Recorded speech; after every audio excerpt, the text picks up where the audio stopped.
Hello and welcome to our Future by Design webinar series. We are talking about the future of music today with George Howard. And the Future by Design is really about creating that vision for the future that we want the world to look like in the next 20 years. So imagine waking up in the year 2042. What do you see? But what do you want to see? A little bit about George. George was named one of America's greatest disruptors in 2021 by Newsweek. He's a distinguished professor of music and business management at Berklee College of Music. He's a co-founder of Dequency, the world's first blockchain-based music licensing company, and TuneCore, the world's largest independent digital music distributor, which went public at a value of $337.5 million. He was the former COO of Norton, LLC, the parent company of Concert Vault, Day Trotter, Wolfgang's Vault, and Paste Magazine. He is also a founding member of Open Music Initiative, an open source protocol to increase transparency for royalty distribution that recently launched Radar, a blockchain-based music licensing platform for student works.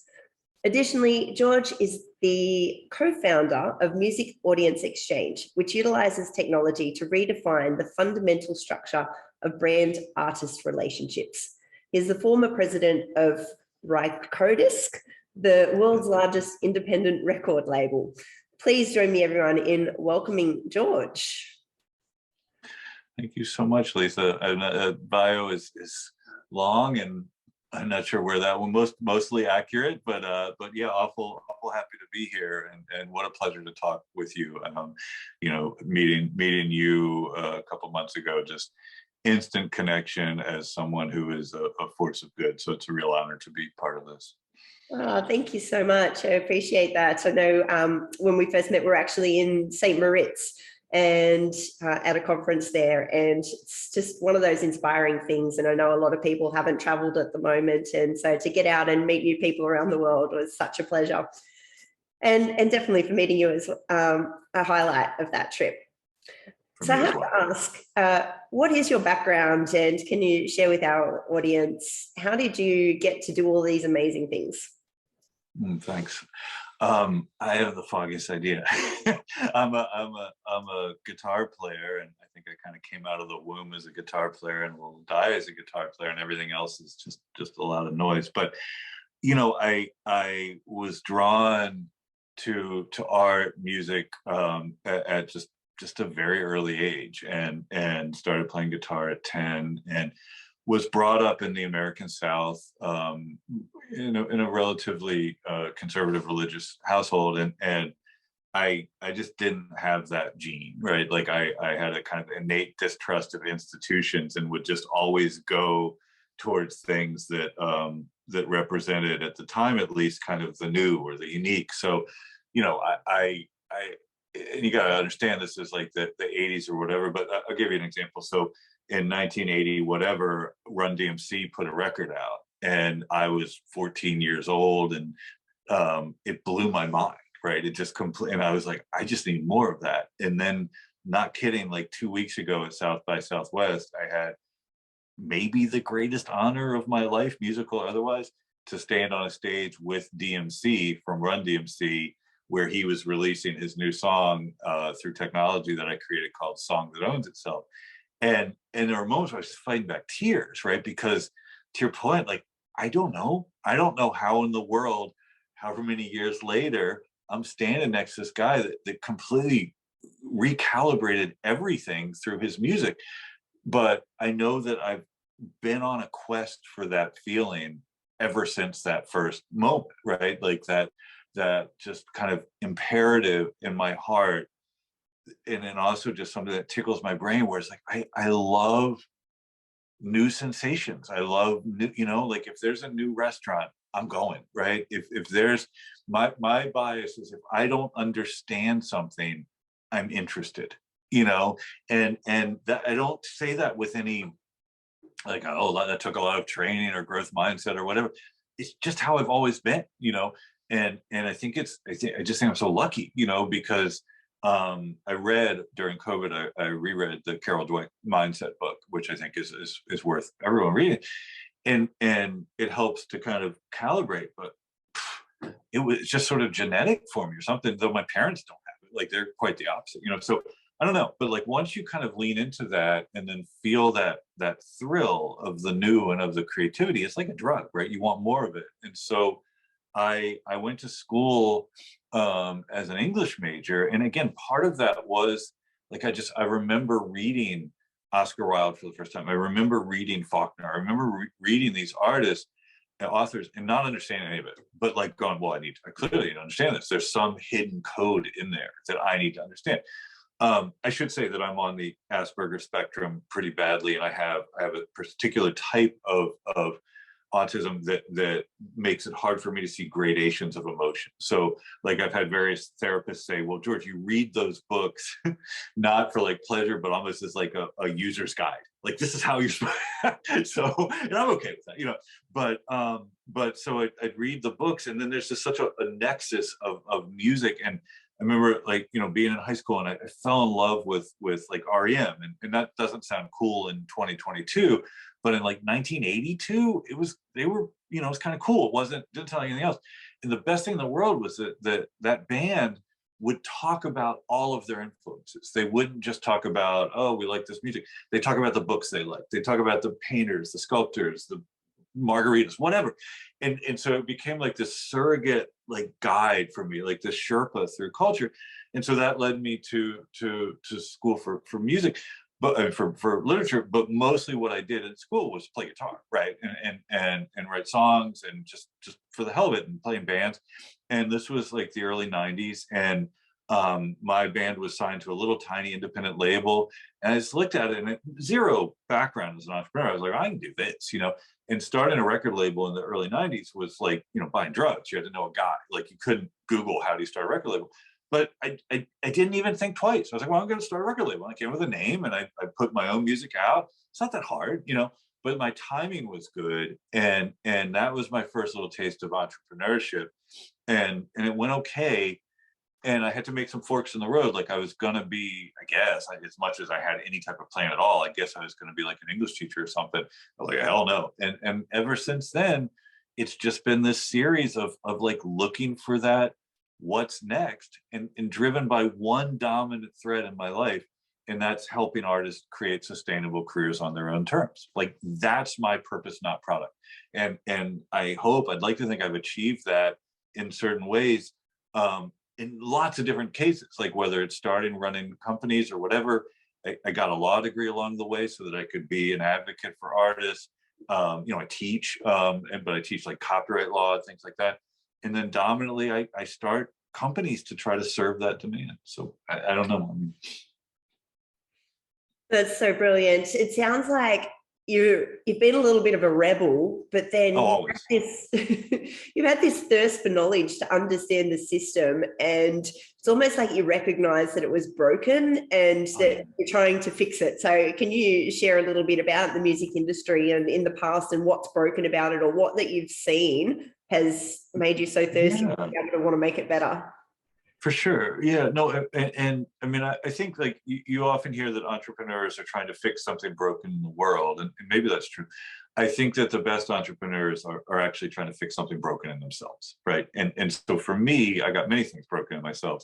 But one of the things that helps me is art. Right. And so there's a certain degree of self-survival. And that, like, if I can make the things that help my brain function in this, I hate to say it, I'm like a super optimism. Like my baseline level is I'm great, but I think this world is deeply challenged, right? And so for me to like navigate the world, I have to create a universe that I want to exist in.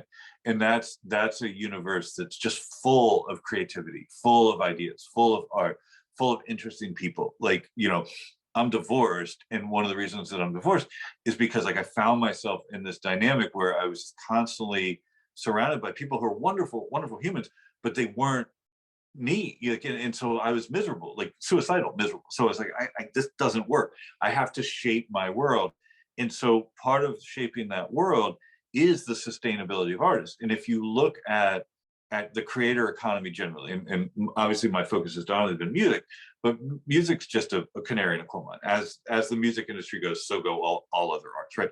So the music industry has been broken since inception, right? Or the modern music era, right? So the modern music era, like roughly 1930 or so, and that's when the major labels came in, and it was completely created on a system of racism and misogyny, right? Just no kidding, right? It was a bunch of white dudes that recognized that people were responding to Black music, Black art, and then appropriating those Black artists' work, and then either releasing the Black artists' work with odious contracts or finding white surrogates, you know, to do that for them. And I take nothing away from someone like Elvis, right?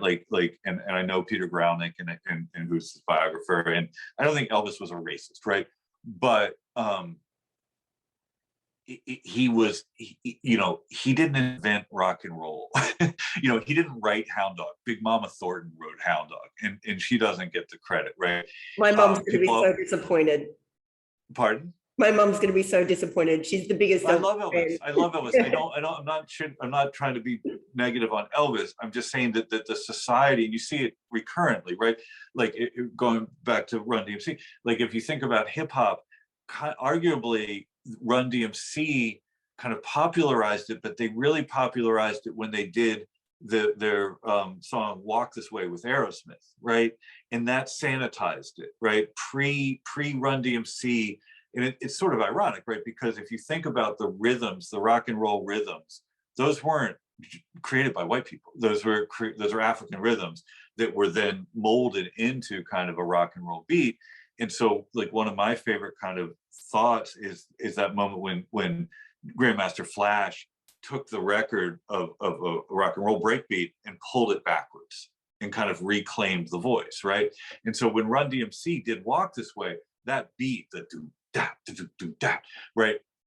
Aerosmith didn't invent that beat, right? They popularized it, but then Steven Tyler actually breaking the wall down between the studios in a really poetic moment. But it became this big MTV hit, and then that made rap kind of safe. And then you have the Beastie Boys, who I also absolutely love, right? Like they were geniuses, but like it was DJ Kool Herc and Grandmaster Flash, an artist in Jamaica that created that, and they don't get the credit. So trying to fix that has always been a big effort for me. And so to fix that requires, one, like we have to first understand that it's broken, right? Like we have to understand that what happened then.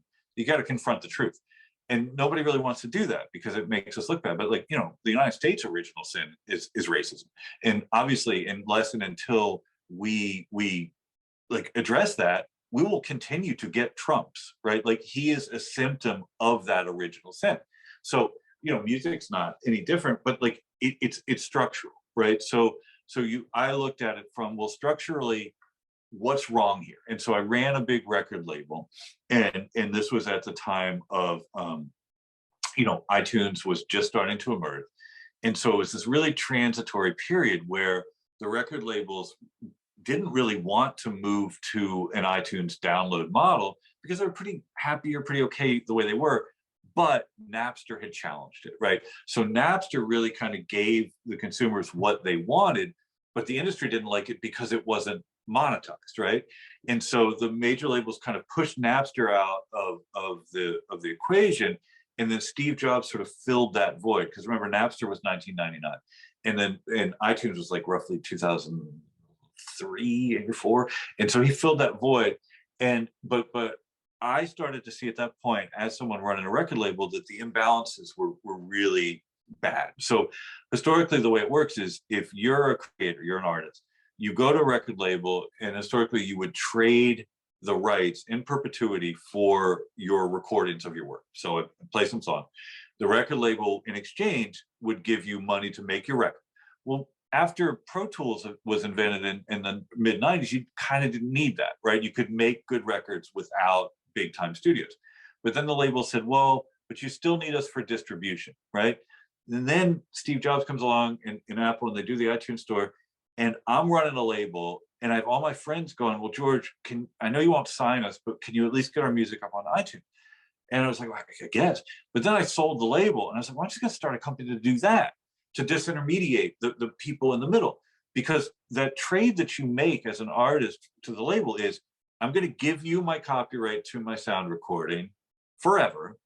And I, artist, am going to make between 10 and 20% of the net revenue that's collected after I recoup. So let me unpack that, right? So say I signed you to my label, Lisa, and I said, I'm going to advance you $100,000, right? And that's for recording your album, marketing, promotion, and you are going to have a 10-point royalty, meaning that for every dollar that's brought in, after we pay ourselves back, you'll get 10 cents, right? Which in and of itself is horrible, right? It gets worse.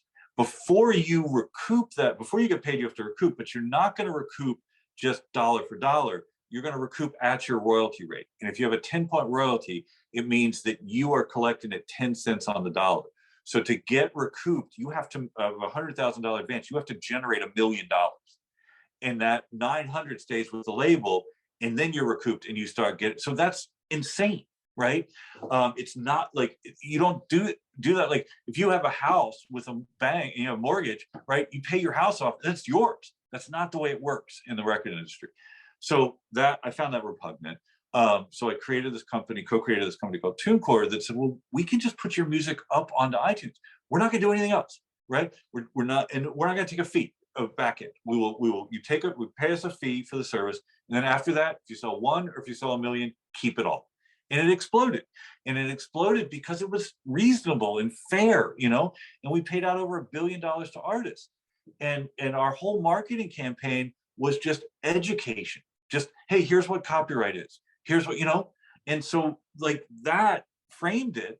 And then we had these kind of dark years where like social media was supposed to be another disruptive force, where now if you were a creator, you could connect directly with your fans, kind of, because before that, you had to have a publicist who could hopefully get you on radio, TV, whatever. But social media, Web 2 generally has become so kind of co-opted that it really doesn't work. So then I read the Satoshi white paper in 2000, whatever, 9 or 10. And I was like, well, this is cool. I should buy some Bitcoin. But blockchain is really cool because it can actually be that disruptive last mile disintermediation agent where you as a content creator can say, here's my stuff. Here are the rules in which I, content creator, are going to set. And if you honor those rules and you pay me, it comes right to me.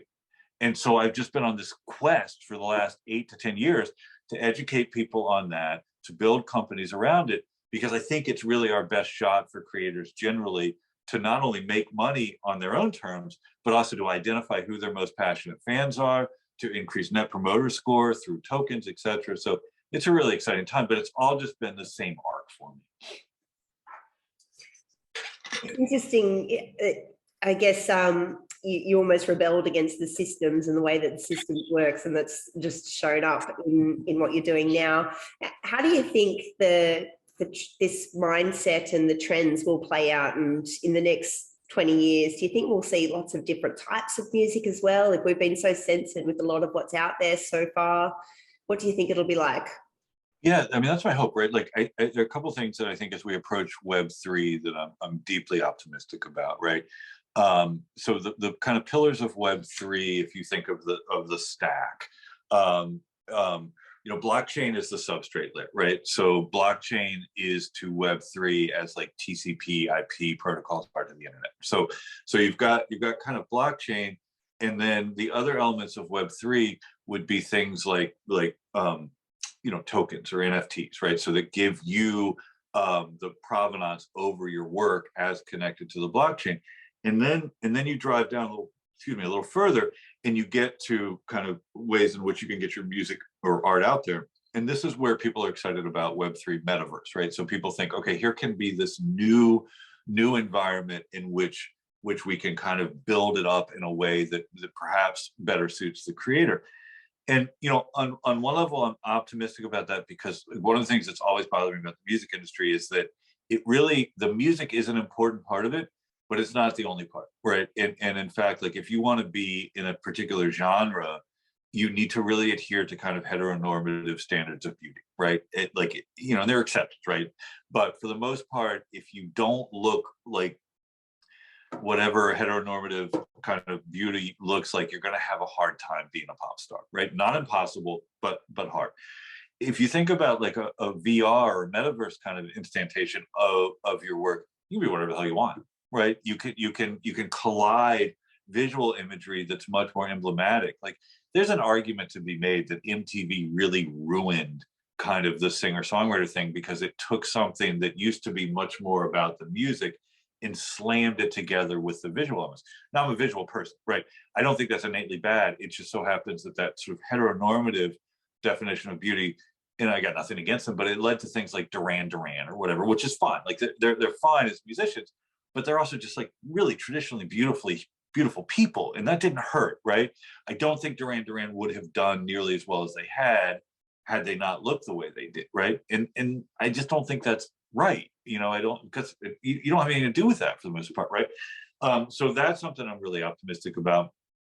I'm also optimistic about just kind of collisions, like where we've verticalized our world into these kind of neat little patterns where art is music, or it's visual art, or it's poetry, or that's ludicrous. It all stimulates the same dopamines, and now we can converge these things. Like, so dequency, you referenced that. The whole thesis of dequency is, well, if you're a visual artist and you want to make an NFT and you want to put music into it, that could be great, but you have to do it the right way. Like something I'm really proud of is that I licensed, or I was part of the team that licensed the Nick Drake song Pink Moon into the Volkswagen ad in like 2004. And this was a time when artists weren't real psyched to put music into ad spots. And Nick Drake, I don't know if you know his story or not, but he's like this genius singer-songwriter guy that killed himself before he got popular. And we owned his catalog, and we did our best and always tried to respect the brand and everything. We just couldn't sell very many records. And I got this treatment for the ad, and like, we had pretty much said, no, we're not going to do ads with Nick's music. And then I read the treatment, and I was like, yeah, Volkswagen, you guys screwed it up. There's not even a voiceover. Like, no, that's the thing. I was like, oh, that's interesting. And it's this beautiful ad spot of these kids driving up to a party, and no words, no nothing, and Nick's song Pink Moon playing over. I'm getting goosebumps thinking of it. And they show the moon, and then the kids drive away. We sold so many records. Like, anyone who's listening to this who knows Nick Drake, chances are it's because of that, whether directly or indirectly, because that ad then spawned him getting his music licensed into films, etc. So like, when you collide disparate or seemingly disparate pieces of art together, it can be additive. Like, it's not 1 + 1 = 2. It can be 1 + 1 = 11 or something. And I'm so excited for that, right? Because like, I'm so, whatever, OCD, like, I love all the things. Like, I don't understand why there isn't more nexus between visual art and music. I don't understand why, we're not discovering painters through music instead of continuously licensing songs into films. It can go the other way too. If I'm a filmmaker and I find some great artist who's much more known than I am, and that great music artist gives me exposure, that's wonderful. Like, we need more of that positive sum type thing. And I think that's where we're headed. Like, all the barriers are ridiculous. Like, kids today, right? Like, that Fleetwood Mac moment where the guy was on a skateboard drinking his Ocean Spray and lip syncing along to Dreams by Fleetwood Mac, a record that came out in like 1972. That record blew up because of that, because of a TikTok thing. Fleetwood Mac was kind of psyched, but the kids that were listening to that, they thought Fleetwood Mac was a new band. They didn't realize that like old people listen to Fleetwood Mac. They just thought it was cool. So like, the whole temporal nature of music, Mariah Carey's Stupid Christmas Song is always the most played song, because some generation of people are like, wow, that's a great song. It's like, yeah, I've been hearing it for 30 years. But so we're kind of detethering it from a lot of temporal things, which I think is on balance great. And so if I was an artist, which I really wish that I was, and you are, puts the time and commitment into, okay, thank you, I appreciate that. If I was a famous artist, I wanted to be a famous artist, then it still sounds like you would need a manager or someone who knows what they're doing to be able to create these collaborations. Do you think technology, or for the artists out there that actually want to be famous right now and they're ready, what do you see with technology that could help empower that? It's such a great question. And so we talk about this a lot, and like there was this rush towards like the DIY artist, right? And I'm that guy, right? Like it is possible, but even I, that by some good fortune was able to both be kind of creative and have some little modicum of business experience, I had to make a choice, right? Like I was a touring artist, and there was a part of me, and there's still a part of me, it's like, oh, maybe I should have just done that. But there was a certain point where I couldn't do both. I couldn't run my little record label and make art great on both sides, right? I could do them both okay, but you kind of need to do them great, right? And so out of DIY became this movement of like, oh, you need to be the self-sufficient artist or whatever. And well, artists have opportunity costs like everybody else, right? So if you're spending your time 24/7 making art, chances are you're going to make better art than if you're spending 12 hours a day making art and 12 hours a day looking at spreadsheets. It's just opportunity cost. But we overemphasized on that, and we made it binary. We made it look like you have two choices. You can either do that, be the self-contained cottage industry artist, or sign to a major label. There's a whole world in between. Like I advise young artists today, please don't sign to a label, right? At least right off the bat. Instead, find some fan of yours who loves you, who has some affinity or knowledge of kind of the tech space, not the business space. But like if you're a great artist and you can find someone who loves you, but that can help you navigate this stuff, you'll win. 100% you'll win, because the trade-off that you make to sign for a label is increasingly not great, right? They really don't do very much. They have some kind of latent brand equity, but no artist, no consumer knows what label their favorite artists are. They just don't. You don't buy records or stream downloads because they're on some label for the most part. So it calls to question what they really do, which is not much, and then what you give up for that, which is a lot. The life of your copyright, 85 to 90% of your royalties, it's not sustainable, right? Unless you become a massive superstar. What does become sustainable is if you have a small team and a core group of fans that are really loyal to you and who are net promoted, who are telling their friends. And I've seen it over and over and over again. You can look at artists who do that, going all the way back to the Grateful Dead, looking at Fish, looking at various hip hop artists. It is absolutely doable. It's not easy, but I think your chances of success, particularly on your own terms, are much, much greater with that approach and embracing the new technologies than just signing to some label. And if you're a creator right now, it's a wonderful time, right? Because all the Web3 stuff is really unstructured, right? And so you can try things and experiment. If you fail, no one really cares. If you succeed, you get all this disproportionate coverage, right? It's not going to last. In a couple of years now, the major incumbents are going to start embracing this, and it'll get arbitraged out. There'll be something new, but right now there is this moment where if you're somewhat tech savvy, or you've got a friend or a partner who is, and you're making great art and you lean into that, you can get so much more attention because so few people are doing it. That won't last. So I've always tried to stay in that place as an entrepreneur, as an artist, or whatever. I like the unstructured times. Those are my favorite times. When things are unclear and uncertain, I'm at my best. When things are sort of certain, I run away and look for the places, the people who are uncertain, because I die once I get it. I'm like a shark. I've got to keep kind of moving. And so fast forward 20 years, what do you think life would look like for a creator? Yeah, well, awesome. So I think it will be a hybrid of in-person, offline experiences, but they will be greatly modulated by new and emerging ways to connect with fans in some metaverse type thing. That may be as kind of one-dimensional as playing guitar in metaverse or whatever. I don't think so. I think one of the things that COVID did was really accelerate the idea that we need to be able to connect in some way. We're lacking right now the ambient connection. So like if you and I were friends and if we went to a show together in person, we'd watch the music, but we'd have that ambient connection where at times we'd turn to each other and the artists feed off that and the fans like it. If you and I are watching a Zoom show, we don't get that. Like it just doesn't exist. So it's very skeuomorphic right now, and that's always a problem in any innovation. Like the first stages of innovation are always skeuomorphic. Web 1 was, hey, let's take offline shopping and slam it online. It was a nightmare because if you remember, like Flash, remember the code, the language, where like it basically destroyed the internet. But like you'd have all these weird graphical things where like you'd log on, you have to punch your little mouse onto a door and then try to drag it open, and so like super skeuomorphic, right? VR is too skeuomorphic right now, where it's like they're just replicating offline experiences online.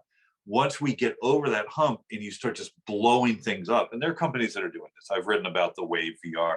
Like VR should be like an LSD trip. VR should be like something that you can't get easily offline, right? Not some poor substitute for it. And we're not quite there yet, but because of Moore's law, technological kind of acceleration, we will, right? If you think about where VR was 10 years ago, and then you think about where it'll be 10 or 20 years from now, and you add in Moore's law acceleration and capital markets infusions of cash and that cognitive dissonance of artists looking for new alternatives, we have to get there. My fear is that it gets commoditized in the way that Web 2 did by Zuckerberg or whoever. So I'm fighting very hard to keep Web 3 truly decentralized, to really not let it become, just siloed. It's so interesting. Can we talk about the economic opportunities for artists and creators? And I know I mentioned this earlier before we started the call that I'm a huge Lady Gaga fan, and I couldn't believe it that she actually went bankrupt after her Monster Ball tour back in 10 or so, over 10 years ago. And so what has been the past of the economic opportunities for creators? And then can you give us some inspiration into what the future is going to look like? Absolutely. Yeah, I love this question. So yeah, I mean, I think I explained a little bit like the economics of a record deal, where like you can sell a lot of records and not see any royalties from those records, right? So historically what that's meant is, yeah, you're not making a lot of money from your record sales, but think of the brand equity that you built. Now you can go monetize that through touring. You can monetize that through merchandise sales. But then if you're an innovative artist like a Lady Gaga and you're like, yeah, but I want to do something really spectacular and I'm going to have to fund it myself, right? And it doesn't, and I don't know the Lady Gaga story, but like if that doesn't work, you don't have like a big safety net. And I think about people like Francis Ford Coppola, right? Who's like, no, I think I'm going to make the movie that I want to make, and I'm going to do it outside the industry, the kind of studio industry. And you risk everything for that. Like you mortgage your house, you mortgage all those things, because you don't have that kind of safety net to compete at economies of scale. What Web3 allows us to do through things like DAOs, and I'm really proud of the fact that I did this micro DAO creation tool called The Song That Owns Itself, which I mentioned with DMC. And what that allows you to do is to say, okay, I'm an artist, but I need to fund this project, whether that's a record, a movie, or whatever. Right now, it's dominantly around music, and I'm partly to blame for that. But as I said earlier, like music's a canary in the coal mine. You mark my words, we come back and talk in a year or two from now, movies will start being created on DAOs. And so what that means is you essentially set up an operating agreement from the creator, and then you allocate a percentage of the equity in the form of tokens to the fans, right? And you say, okay, well, look, we're going to allow you to sort of invest. It's a sort of different, because you don't have ownership in the underlying product, but you have an economic interest in it through the token. But most importantly, and this is what I did with The Song That Owns Itself, you can see who's providing value in the supply chain. So I've long known, not had a thesis, I've known that really the person that supplies the most value in terms of getting art to spread is the fans themselves, right? And so we call that net promoter score, how likely someone that's already a customer is to tell a friend about it, right? And if you have a high NPS, you win, right? If you have a low NPS, you die very quickly. If you have a flat one, you die slowly because you're commoditized and substitutes come along. But so with DAOs, you can find that most passion percentile. So in any total addressable market, maybe you've got 1,000 fans, but only 20% of those are like super active telling their friends. Now, because of tokens, you've got line of sight on those people. And you say, wow, this person is really doing the work. Let's reward him, her, or they with other things in exchange for spreading that word. And then you also say, well, we also gave some tokens to a publicist. We also gave some tokens to a label. We also gave some tokens to a promoter, whatever. They did nothing. We're not going to give them any more tokens, right? Right now, it's very structured. If you sign a record deal, the record company's keeping most of it, the manager, blah, blah, blah, blah, blah, blah. Those are paradigms that were established 100 years ago.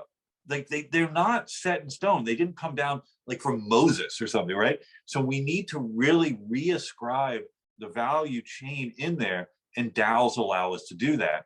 And they allow the consumers to feel like they're part of the building process. And right now, if you're a music consumer, you have, again, this cognitive dissonance where it's like, oh man, I listen to Spotify, but I don't think my payment's getting right to the artist. In fact, I know it's not. And also, I don't like Joe Rogan, right? But I don't have substitutes. Now, if it goes the way I want it to go, there won't be 4 streaming services. There'll be like 4 million. You'll have your own. And the music will be everywhere on chain, and the artist will be able to set the terms for it. And when you engage with it, you pay them directly. It doesn't mean that everyone will succeed. There's a finite market, but at least it makes it much more in control of the artist to kind of give it a shot. Right now, we don't know what the fair market price for art is. We just know that it's unfair. Yeah, that's interesting. And I think talking about market size, I guess when you say everyone is a creator, it's true that there's 7.8 billion people out there that are creators. And so I'm a bit excited about how technology can enhance that. But I guess how many people of those 7.8 billion do you think are actual artists at the moment, or making money or a living from art? So, and that's, I don't know if that's the right metric, right? Like, I mean, I think it is. I'd love it if everyone could kind of make money from art. But I worry about just art constantly being kind of commoditized, right? Like, it's so much more than that. I mean, I don't, if I go play a show somewhere, which I don't do very often, but I do it to kind of avoid Dunning-Kruger, and because I love it, I obviously I donate any money I might be paid for that, and I typically double and then some, whatever, to some charity. So, but every night, just about, when I'm not on the road, and increasingly when I am on the road, I make the hotels get me a guitar. I play for 2 or 3 hours, right? And it's just like, that's me connecting to myself with absolutely no illusion or delusion that really anyone can or should hear that, right? It doesn't make that art that I create less valuable. It just doesn't, because I'm not selling it. And I think we've really screwed that up. Like, if you think about a lot of great, profound art, like I don't know that I ever need to see A Clockwork Orange again, because it's hard to watch, but I know it's super important, and I'm glad I've seen it. If we just insist on valuing art based on the number of streams or whatever, like, I don't need to hear Threnody for the victims of Hiroshima really again. Like, I get it, and maybe I want to hear it every couple of years or something, but it's so painful to listen to. So if you say that that composition is less valuable than, Sir Mix-a-Lot's I Like Big Butts or something, the metrics are fundamentally flawed. And I'd like us to recalibrate that as well. Like, we need to think about monetizing or sustaining art in ways that aren't just kind of quantitative, right? Like, it needs to have some sort of emotional resonance. Not for me to say what that is, but we need to create mechanisms where the people that are moved by the art, like, look, I believe every artist is creating art in exactly the same shape that someone else has a wound of. They just don't know it. But when that person who has that wound, and that music or visual art or whatever sees it, like, you want that engagement, you want to give back. Like, I constantly give money to the Rothko Chapel in Houston, because like every time I go there, I just, like, I'm so deeply moved. Not many people even know that exists. Now, Rothko's okay because, well, A, he's dead, but like, his, Rothko. But you know what I mean? Like we can view it differently, and that's, I don't pretend to have the answers on that. I just do know there's a problem with it, and I'm rowing towards some kind of answer around it. So I'm imagining now the impact of things, and so and technology as well. I've got this visual at the moment, and please humor me, is that those 7.8 billion people, they're all walking around the planet. They're somewhere in their lives going about their daily things.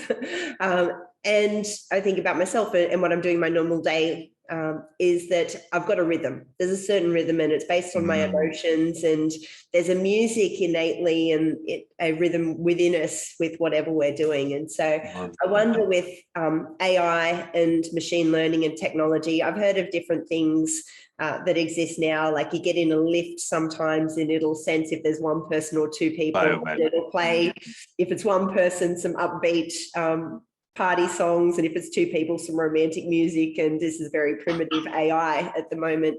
I wonder how it might play out into the future of knowing other people's rhythms and being able to connect with other people, or even I've heard of technology reading your brain waves to be able to capture the music that's within you without having to utilize technology. I couldn't love that more on lots of levels. And I mean, I've done work in this field. So I worked with a company that uses music to treat Alzheimer's, and because it triggers, the brain at a memory time. And it was just so miraculous to watch these people who were sort of, vegetative just get up and start singing when they heard these songs. To your point about just kind of situational biometrics or whatever, sure, like there's no excuse that when I have my Apple headphones in and my Apple Watch on and my heart reading is racing, that it doesn't play me Brian Eno's music in airports or something like that. That's a logical thing. I know that we will see, and I'm not sure I love this or not, but like if you think about today, if I'm walking down the street and I see someone with like a Smith's t-shirt on or something, I'm going to be like, oh, I need to talk to you, right? I envision a future in which we have some optical thing where when you're walking down the street, if you so choose, you can display what you're listening to on your headphones. And maybe that's it's obviously a privacy thing and everything else, but that could be kind of cool. Like particularly if you're just, because music's such like or art generally, but music is such like a shortcut to personality. I've long wondered why there aren't dating apps where, like, if I match with someone that has 5 artists that are the same 5 as I have, there's a pretty high degree of likelihood that we're going to connect on other ways. Like it's just this real shortcut. So yeah, and then obviously, more biometric stuff, more collisions of, it's kind of what I was saying before, like visual arts with music, etc., biometrics, whether they're situational. I just heard about a VR startup that's doing smell, right? Which I guess makes some sense. If smell really triggers memory, so does music.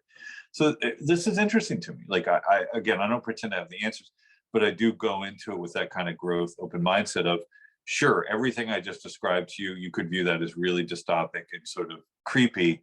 I choose not to, right? For right or wrong. I choose to think it could bring something together. I'll say one other thing, like my larger plan goal is to really continue to do what I'm doing, but work more in Africa, right? And I think that the way the unbanked there get banked is through art and through kind of, micro tasks and listening to earn, getting tokens through their data plans on their phone, that then being fungible enough to be, but like that's going to happen in my mind a lot sooner than the World Bank solving that problem, which they don't want to solve because then they don't have a reason to exist.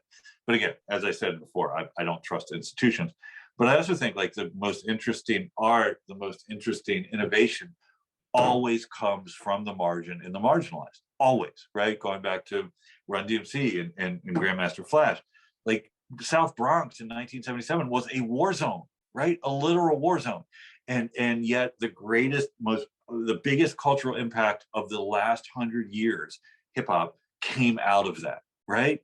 And the same thing's going to happen in Africa, right? I can just tell it. There's too much marginalization there, and too much talent, and too much confluence of, kind of dissonance and opportunity. It's gonna pop, and then we just have to decide: are we going to make that pop in a way that just mirrors kind of globalized, rebuild America? I hope not.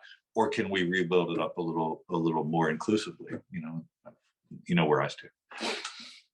I love this idea of listen to earn. I haven't heard of that before. And I wonder if we're going to be a little bit smarter about the technology for that. You don't want people listening to earn the things that are going to be bad for them. Is there a way, do you think, that we can actually understand people's emotional state and then be able to utilize the AI to be able to help people be their best self? Love that. I mean, that's like, I'd like to collaborate with you on that. You've forgotten more about than I ever have, I will ever know. Um, I so the way that my blunt instrument on that is, right now consumers are paying $15 a month to Spotify to curate playlists that Spotify then takes the data of and sells them to, among other advertisers. That's insane. Like, step one for me is, well, let's not do that. Let's have you curate playlists, and if you curate playlists that actually add value, and we can debate how that happens, then you earn some sort of tokens that can be redeemed for other things. With your genius, sure, if you stream in AI in a way that kind of, I'm sure you know that near IL, or however you say his name, hooked methodology, where, like, the hooked methodology is right, like where you have an external, internal stimulus, you take an action, you get a variable reward, investment, like, of course that's right. That, like, that can be for good, exercise, music, art, whatever, or it could be bad, drugs, social media. Like, we need to create habit forming behavior through AI or otherwise incentives that are actually net positive. Like, the habit forming behaviors that the hooked model exemplifies is bad, right? Like, when it's conflated with social media, like, it's objectively bad. The more time you spend on social media, the more likely you are to be depressed. That's bad. But they use that hooked media. Like, I'm all for certain types of drugs, but I'm not for things like heroin and Oxycontin that follow that same exact hook methodology. I very much believe that you can take music and create habit forming behavior and other art that's net positive. But again, someone with your genius would have to help me do that. Yeah, I'm so excited about what's going to be possible in the future, but I'm also fearful of what could happen in the future. Sure. And yes, Always. the thing with machine learning or algorithms and AI, it's, what are the goals and what are the outcomes that you're willing to, or you want to achieve. And I think this is the great thing with DAOs and community, is that you're able to almost subscribe or to what you actually want and set your own boundaries. And so, for example, in today's sense, if you don't want to spend too much time on Facebook, then, actually protect yourself from that and get warnings and alerts and stuff like that, when you can almost have this concept of zig or zag. So a zig is a good day. And so identifying and really clarifying what's a good day for me and then what's a bad day, and then allowing my own personal AI or my own personal Jarvis to be able to say, hey, you're zagging. I'll give you 2 or 3 days if you want to have a pity party because I know you like them. But then after that, we're going to start bringing you back. Yeah, I totally agree. Like, and I mean, you can see that I've worked with companies with kind of situational AI, where they learn your habits, whether that's, okay, you tend to slump at this part of the day, so we're going to suggest you listen to something up tempo. You tend to get stressed at this part. I mean, like, we're definitely in the root there. You said it right though, like the fear of the algorithms. Like, people often think like algorithms spring fully formed like Athena from Zeus's head. They don't. They're code, right? And typically and historically, they've been coded by white males, or they've been designed by white males and then coded by brown males in India or whatever. And they're to serve a specific job to be done with all the inherent biases around that, right?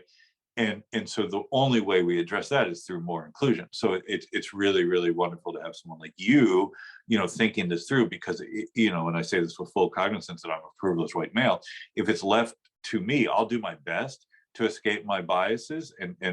But, it needs to be more inclusive. And we've already seen how gross that can get with, facial recognition and things like that, where it's like, oh, we need to be really careful and inclusive about that.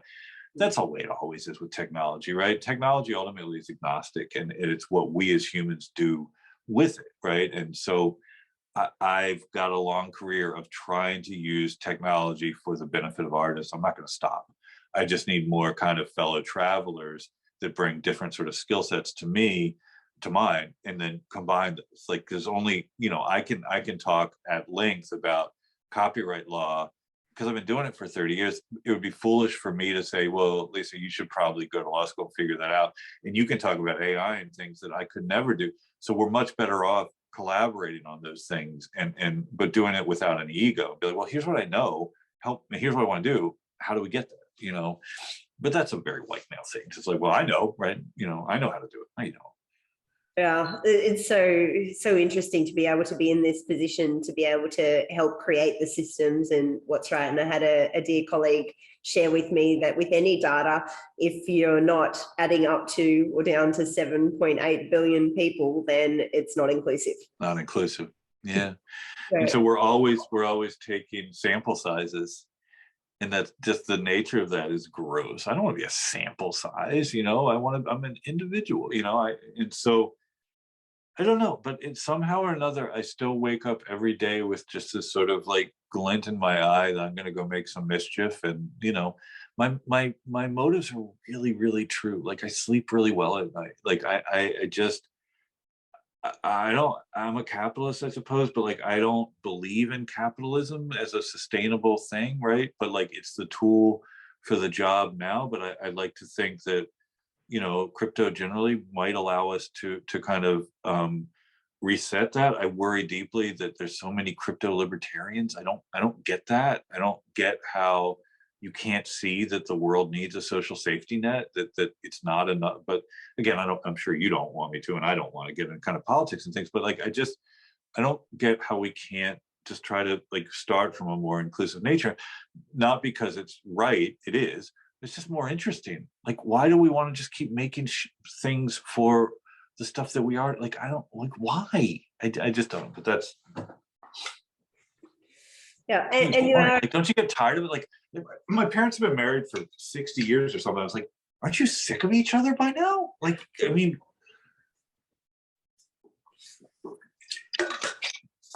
I'm sure. I think in any relationship, you set up the systems and process to set yourself up for success. And so, I don't know. Name me a bunch of couples that are happy in their relationships. I don't know where to go from there. I guess music can definitely help as well, and I think the healing. I'm sure they listen to really great music together. Well, they don't. You've seen me on interviews before. Like, buy the ticket, take the ride. Did you really think this was just going to be like a straightforward? Well, I'm sorry. So bring me back to reality or whatever. I will bring you back to reality for a moment. If you could share some of the projects that you're excited about this year that you're working on. Oh man, so many. So I'm a partner in this company called Acme Innovation, which stands for the Association of Creative Media Entrepreneurs. And we nurture, incubate, and kind of deploy companies that we think will, my partner wouldn't necessarily say it this way, but I think will help artists create sustainable careers on their own terms. He would say create kind of the rails for companies and individuals to kind of deploy into Web3. Those are not binary. Those both work, right? And so, so you mentioned Dequency already. That's a music licensing platform that we think is going to be very, very important with kind of efficient licensing of music into Web3 legally and with incentives. We invested in a company called A-Note, which is in my mind, a much more ethical way for artists to fractionalize the ownership of their copyrights. I came up with this technology called the Song That Owns Itself, which is really a micro DAO kind of creation tool. I view it as Song That Owns Itself is to micro DAO creation as kind of WordPress was to blogging, and it seems to be picking up some speed on that.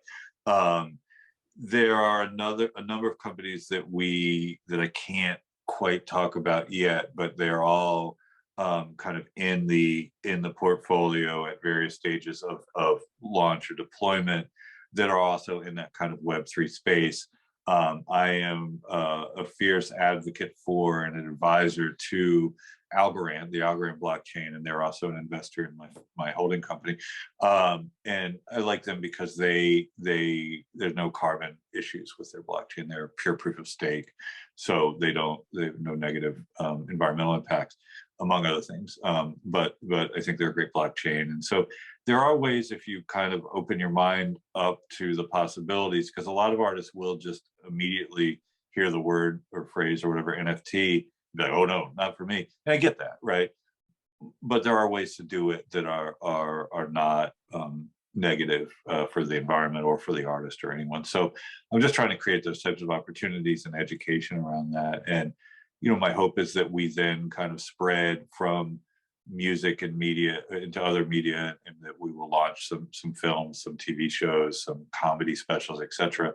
As DAOs, we've built the infrastructure to do that, and I'll do what I always do, which is push things forward. Some things will work, some things won't, but on balance, I think I'm pretty comfortable feeling like I'm going to push the industry forward in the right direction. And it's brilliant, and I do look forward to working with you on some of the projects as well, because they're so inspiring. Oh my God, every one of them, please. I did need to ask you what you're listening to at the moment, or what you're actually, where we could listen to some of your music. Unless you want to come to Boston and watch my band, the Feuds, play, and we are awesome. We're a bunch of middle-aged males that like I think some people get together and play golf. I get together with these odd, I think the world's a sim, but I met these dudes who are, roughly my age, that like the same crazy music that I like, Sonic Youth, Velvet Underground, or whatever. They live just down the road from me. They all are writers. They write for like the Boston Globe or Atlantic Magazine. It's like a miracle, right?